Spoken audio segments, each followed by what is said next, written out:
For as she drew away from earthly life,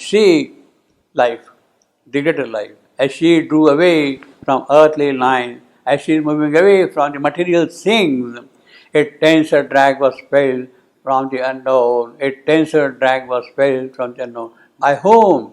By Ashwapati or by life.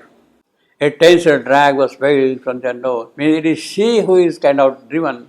Ashwapati is kind of pulled up. A higher context of delivering thought.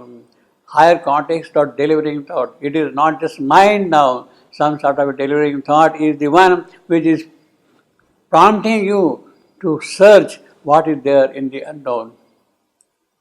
A higher context of delivering thought drove her towards marvel and discovery. Now that makes it clear. It is not Ashwapati, but it is life. A tenser drag was felt by whom? By life. A higher context. She is here at this point, but she is a riddle also to herself. But she also feels a drag towards the unknown. Yes, let me find out that sealed delight which is there. She is trying to discover that sealed delight also is here. Draw her towards marvel and discovery. There came a high release from pettier cave. There came a high release from pettier cave. Small little wants, small little atoms. This is a kind of release from these things. You see, there came, I am a high, I am release, I am from pet, I am ear, cares. Last foot is an anapist. So 4 I ams and an anapist. There came a high release from pettier cares, a mightier image of desire and hope. So that is the hope also. There is a desire, there is the kind of a pursuit, there is a kind of a drag. You see, although she is a little, but the unknown is kind of dragging her also. See, she is sort of pulled up, prodded by him. A mightier image of desire and hope, a vaster formula, a greater scheme. She has to discover that thing, a vaster formula, a greater scheme. She circled towards some far of light, that far of light, that unknown, that supermind from which she has come, beyond mind. Ever she circled towards some far off light. Her sign still covered more than they revealed. Although she is in search of that great light, far light, supermind light, but then the signs are still covered. She has no clue yet available for that thing. Her signs still covered more than they reveal. Signs still covered more than they reveal. Yes, there is a little hope, but then you have some knowledge of it, but then the greater mystery is still locked within. That is not known to you. But tied to some immediate sight and will, means you have got the knowledge of the immediate. You have not the knowledge of the whole, you see, still you see. But tied to some immediate sight and will, they lost their support in the joy of youth. They, those creatures, those beings, you see, lost their support in the joy of youth, till stripped of their infinite meaning, they became a cipher gleaming with unreal sense. They themselves have become codes now. Cipher means code. Cipher means code. Actually. When you say decipher, means what you are doing? You are removing the code. You are deciphering, you are understanding, you see. Cipher is not understanding, you see. They lost their purpose in the joy of youth, till stripped of their infinite meaning, they became a cipher gleaming with unreal sense, armed with a magical and haunted bow. She aimed at a target kept invisible. Life is tracked by unknown, and she is still haunted. She is keeping an arrow and trying to hit the target, you see. She aimed at a target kept invisible. The target is not visible, but she is still aiming at it. And ever deemed remote, though always near. The target is really not very so far away, but then you have no understanding if it looks too far away from you. Ever deemed remote, you think that it is very far away, though always near. Actually, it's very close to you, but because you have no understanding, no grasp of things, it looks so far away from you. That is true for us also. as one who spells illumined characters, the key book of a crabbed magician text. So the magician has his own text, his own formula, his own book also. You see. He scanned her subtle, tangled, weird. He is coming back to Ashwapati now. It is Ashwapati who is scanning the secret book, the magic text of her working. The key book of a crabbed magician tale. He scanned her subtle, tangled, weird design, her life's weird design, and the screened, difficult theorem of her clues. He's trying to understand her clues. She is dragged with the unknown. She is not clear about the science she is seeing, but Ashwapati is trying to understand all that thing as one who spells illumined character. The key book of a crabbed magician tale, crabbed pact, and the screened, difficult theorem of her clue, traced in the monstrous sands of desert time. The thread beginnings of a titan world, the thread beginnings of a titan, monstrous sands of desert times.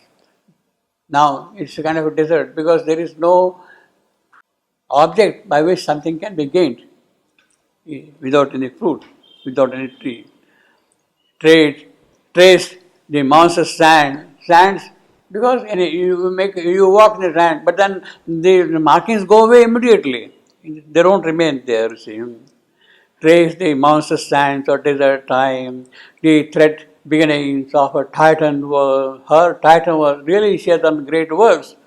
Watch her charade of action for some hint.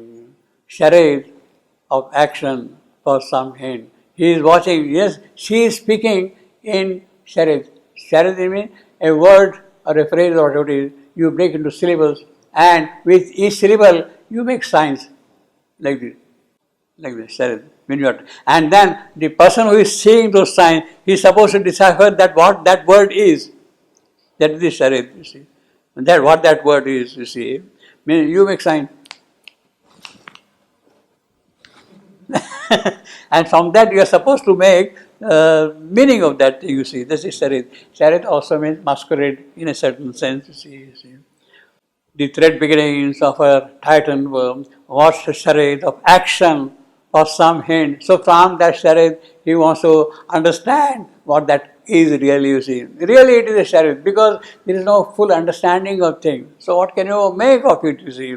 In fact, what we are doing is also a charade. Even our science, our physics or whatever it be, it is still a charade. We are trying to get a glimpse of things. But then from the way in which she is speaking, the vowels she is throwing at you and the action she is making, the thread beginnings of her titan work, she is trying to catch a thread and see to what extent it is going to lead you where. You see. What we are talking about the greater life in Savitri, you see. What she is there, you see. Watch her charade of action for some hint. This is what the children play. The children play that game. They will utter a small word and make some action, and then the other party is supposed to understand what that action is. That is the charade, you see. We have played, no, charade? Do, ka. You see like that? We say like that. Watch the charade of action for some hint. Read the no gestures of a silhouette. No gesture of a silhouette. Her silhouette. First it is a silhouette of life. Silhouette is a dark image of a person. You see, for instance, you have got a bright background and only project your face on the bright background, like a shadow. You can say, pardon me? Yeah, I will come. No, I will come to that. No gesture. Charade, silhouette first. Silhouette is a dark shadow.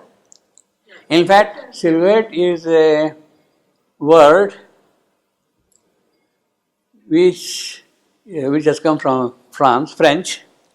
In 1759, Monsieur Silhouette was the finance minister in the French government. Silhouette. But his actions of finance were so thin and small and all that thing. The whole thing looked like a kind of a black image to the people, you see. And therefore that silhouette word has become now a kind of a symbolism, that thing. So when you are casting your shadow on the wall or on the screen, that is a silhouette. Or you have, for instance, in many places you must have seen only a dark face of a woman or a dark face of a man at a toilet room. It means it's a silhouette.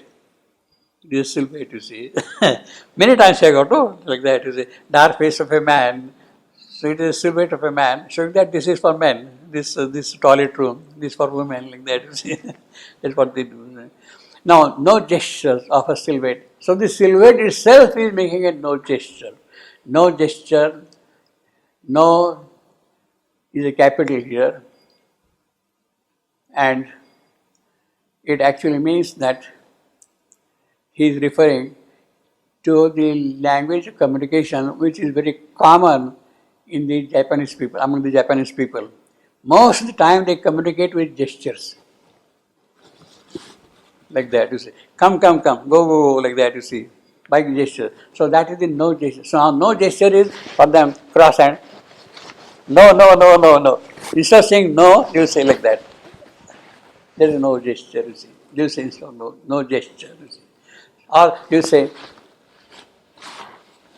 no, no, come, come, go, go, like that, you see. So that is the body languages which are very common among the Japanese people.